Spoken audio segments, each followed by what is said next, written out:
Dear children, I think you all like the story. Is it? Because it is a very good moral story.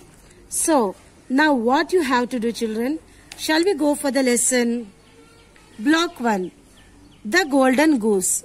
Author is Asmita Putani. Dear children, you have to keep the finger that where I am going to read. A long time ago, there lived a magical goose. She had beautiful golden feathers. Not too far away lived a woman who had 2 daughters. They lived in an old mud house. It was a chilly winter and the creaking doors and windows did nothing to keep away the cold. Every day, the woman and her daughters gathered old leaves and twigs to keep a small fire burning. The goose shook her head in great sadness when she saw how difficult their life was. If I give them one of my golden feathers each day, the mother can sell them. With the money it will bring, she and her daughters can live in comfort, she thought kindly. After thinking this over, the goose flew to the woman's house. When the woman saw the goose, she looked troubled and said unkindly, "Why have you come here? We are very poor. We have nothing to give you." The goose looked at the mean old woman and said, "I have something to give you." She told the woman, "I will give you one of my golden feathers each day. You can sell them in the market and have enough money to live in comfort." She dropped one of her golden feathers on the ledge and flew away. She felt happy about being able to help someone.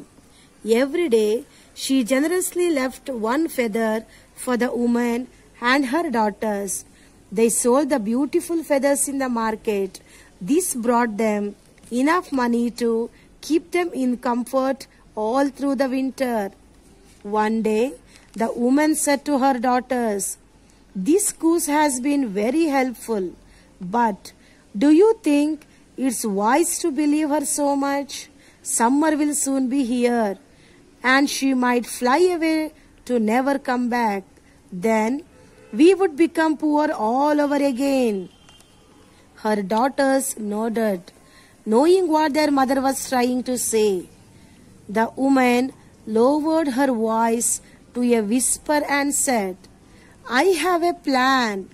Let's catch her and get all her feathers next time she comes."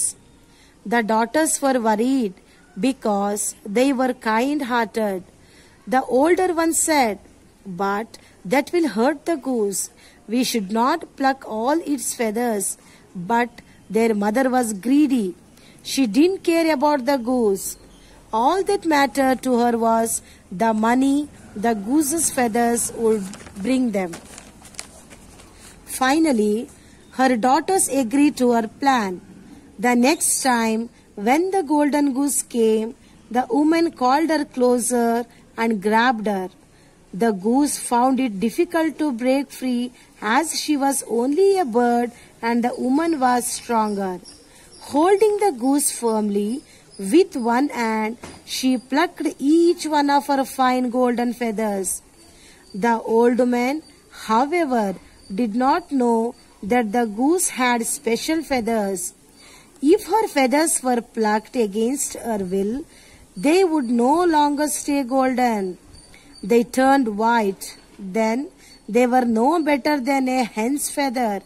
The new feathers that would come in the place of the plucked ones would not be golden, but instead be white.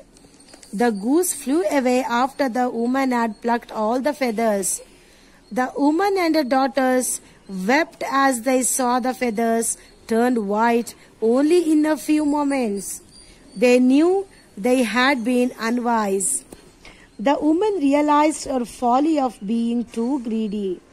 She thought with dismay, "This is what greed has brought to me and my daughters. Instead of bringing more to me, it has taken away the little I had. I wanted all the golden feathers, and now I don't even have one. As the time went by, the goose's feathers grew all over again. This time they were of a soft white shade, not golden anymore. When it was summer, the goose flew away to her home, never to return.